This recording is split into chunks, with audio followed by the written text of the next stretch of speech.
अस्सलाम वालेकुम dear students. हमारा जो आज का लेक्चर है वो चैप्टर नंबर 8 है। चैप्टर नंबर 8 बायनॉमियल थ्योरम है। तो आज हम बायनॉमियल थ्योरम के बारे में इंट्रोडक्शन दे देंगे कि बायनॉमियल थ्योरम को हम किस लिए इस्तेमाल करते हैं और बायनॉमियल थ्योरम इसका स्टेटमेंट क्या है। स्टार्ट करने से पहले आज थोड़ा इंट्रोडक्शन देते हैं।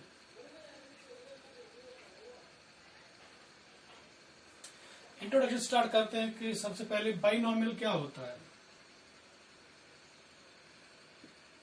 बेसिकली जो बाइनॉमियल है ये दो वर्ड्स है, एक है बाई और दूसरा है नॉमियल।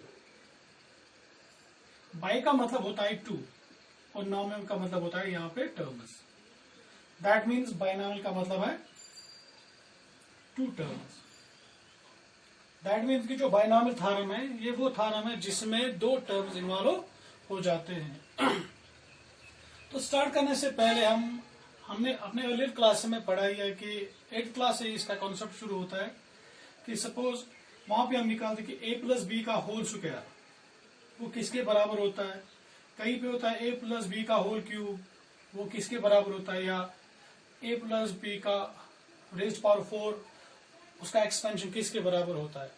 मगर जैसे ही पावर, या जिसे हम पावर भी कहते हैं या इंडेक्स भी कहते हैं, जैसे ही पावर बढ़ता जाएगा तो हमें ये एक्सपेंशन करने में प्रॉब्लम हो जाती है। तो जहां पे पावर्स या इंडेक्स ज्यादा हो वहां पे हम किस चीज का इस्तेमाल करते हैं, बाइनॉमियल थ्योरम का इस्तेमाल करते हैं। तो बाइनॉमियल थ्योरम को स्टार्ट करने से पहले हम कुछ यहाँ पे इंपॉर्टेंट पॉइंट्स दिखाएंगे। सबसे पहले कि हमने 8th में पढ़ा है कि अगर किसी भी नंबर का पावर 0 हो, सपोज अगर हम ले लेंगे a plus B raise power 0, या suppose a power 0 and b power 0, वो किसके बराबर होता है, 1 के बराबर होता है। ठीक है। और दूसरी बात, अगर हमारे पास ऐसे हो a plus B raise power 1, that means a plus B हमें इसका पावर 1 तो एक ही बार लिखना है, a प्लस बी। दूसरी बात, अगर हमारे पास a plus B raised power 2 या इंडेक्स 2 है तो ये किसके बराबर है, that simply a square plus 2 times ab plus b square. और अगर हमारे पास a plus B raised power 3 है वो भी हम लिख सकते हैं a cube plus 3 times a square b plus 3 times a b square plus B cube. यहां तक तो हमें याद रहता है, चाहे वो a plus B raise power 0 हो, या a plus B raise power 1 हो, या a plus B raise power 2 हो, या a plus B raise power 3 हो।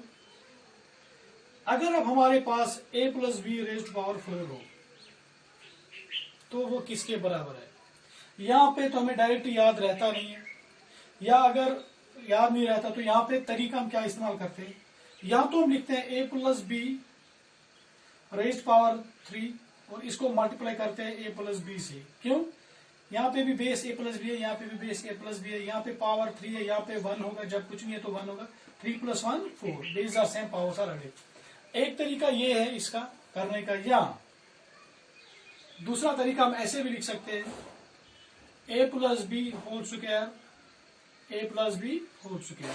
अब पहले इसका स्क्वायर निकालना है, फिर बाद में इसका स्क्वायर निकालना है। जो इन दोनों का स्क्वायर निकलेगा वो यहाँ पे इसका आंसर आएगा।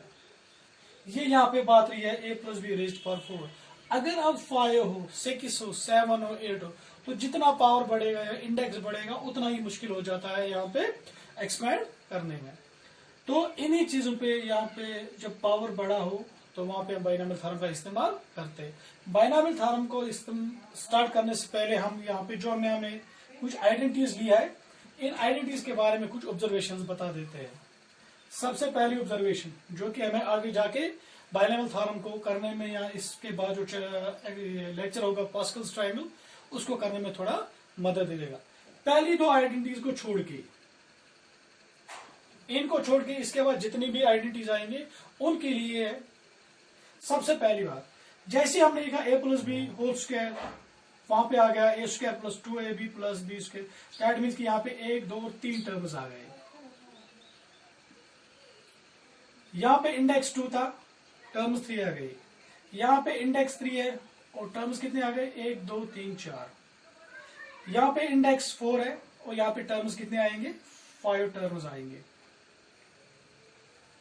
ठीक है, that means the number of terms in the expansion, the number of terms in the expansion is 1 more than the index लिखिए या पावर लिखिए, एक ही बात है।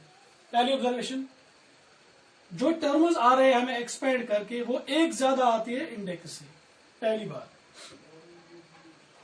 और दूसरी बात यहां पे क्या है आप देख लीजिए, यहां पे जैसे a plus B whole square हमने खोला है, यहां पे जो पहली टर्म थी a और दूसरी टर्म b है, पहली टर्म का स्क्वायर है, दूसरी टर्म है ही नहीं। और दूसरी टर्म में क्या है कि जो यहाँ पे स्क्वायर था वो यहाँ पे सिर्फ a बन गया, दैट मीन्स यहाँ पे 2 थे, यहाँ पे 1 रह गया, और यहाँ पे b नहीं था, यहाँ पे b आ गया, और यहां से फिर b स्क्वायर आ गया। यहाँ पे देख लीजिए a का वैल्यू यहाँ पे ये पावर 3 है, यहाँ पे 2 है, और यहाँ पे 1 है, यहाँ पे है ही नहीं। दैट मीन्स की जो पहली टर्म है उसकी जो पावर है वो 1 कम हो रही है, और दूसरी टर्म का जो पावर वो 1 बढ़ रहा है। What does mean, the power of the first term, the index of first term go decreased by 1 and the index of second term go increased by 1। जैसे हम एक्सपेंड करते हैं, जो पहली टर्म है उसकी जो पावर पहली होती है वो 1 1 कम हो जाती है, और जो दूसरी टर्म है वो 1 1 बढ़ जाती है। यहाँ पे b था ही नहीं, यहाँ पे 1 है, यहाँ पे b 1 था, यहाँ पे 2 आ गया, और यहाँ पे 3 आ गया, यहाँ पे 3 थे, यहाँ पे 2 है, यहाँ पे 1, यहाँ पे रहा ही नहीं। इसका मतलब है कि जो पहली टर्म है उसकी जो पावर वो 1 कम कम हो रही है जैसे हम आगे बढ़ते हैं, और जो दूसरी टर्म है उसकी पावर 1 1 ज्यादा हो रही है। अब तीसरी ऑब्जर्वेशन है, आप कहीं पे भी देख लीजिए, यहाँ पे इंडेक्स 2 है, यहाँ पे 3 है, यहाँ पे 4 है। आप किसी भी टर्म को ले लीजिए, चाहे इसमें से कोई टर्म ले लीजिए, इसमें से कोई टर्म ले लीजिए, कोई इसमें से ले लीजिए, या इससे आगे भी आप जा सकते हैं। यहाँ पे इंडेक्स 2 है, अगर आप इस टर्म का इंडेक्स देखिए वो 2 होगा। अगर यहाँ पे आ जाएंगे, इंडेक्स 2 है, यहाँ पे a एक बार है और b है, अगर इन दोनों का हम ऐड करेंगे इंडेक्स तो वो 2 के बराबर आएगा, और यहाँ से पहली से 2 है। यहाँ पे इंडेक्स 3 है, इसका पावर तो पहली से 3 है। अगर इन दोनों टर्म, इन दोनों ये जो a प्लस बी है इनका इंडेक्स ऐड करेंगे, यहाँ पे 2 है, b का 1 है, 2 + 1 3, यहाँ पे a का 1 है, b का 2 है, तो उनका जमा 3 बनेगा, और यहाँ से पहले से 3 है। दैट मीन्स की the sum of a and b, the sum of index of a and b, the sum of index of a and b is equal to the index of a plus b, या हम ऐसे भी लिख सकते हैं the sum of powers of a and b। अगर हम जमा करेंगे पावर्स a और b का किसी भी जगह, वो किसके बराबर निकलेगा, is equal to the power of a plus b। तो ये हमारा पहला लेक्चर इंट्रोडक्शन पे था कि बाइनोमियल थ्योरम, बाइनोमियल का मतलब क्या होता है और कहां से बाइनोमियल थ्योरम की शुरुआत होती है। इंशाल्लाह जो हमारा नया लेक्चर होगा वहां पे हम डिस्कस करेंगे पास्कल्स ट्रायंगल, और उसके बाद हम डायरेक्ट जाएंगे बाइनोमियल थ्योरम पे। तब तक के लिए अल्लाह हाफिज।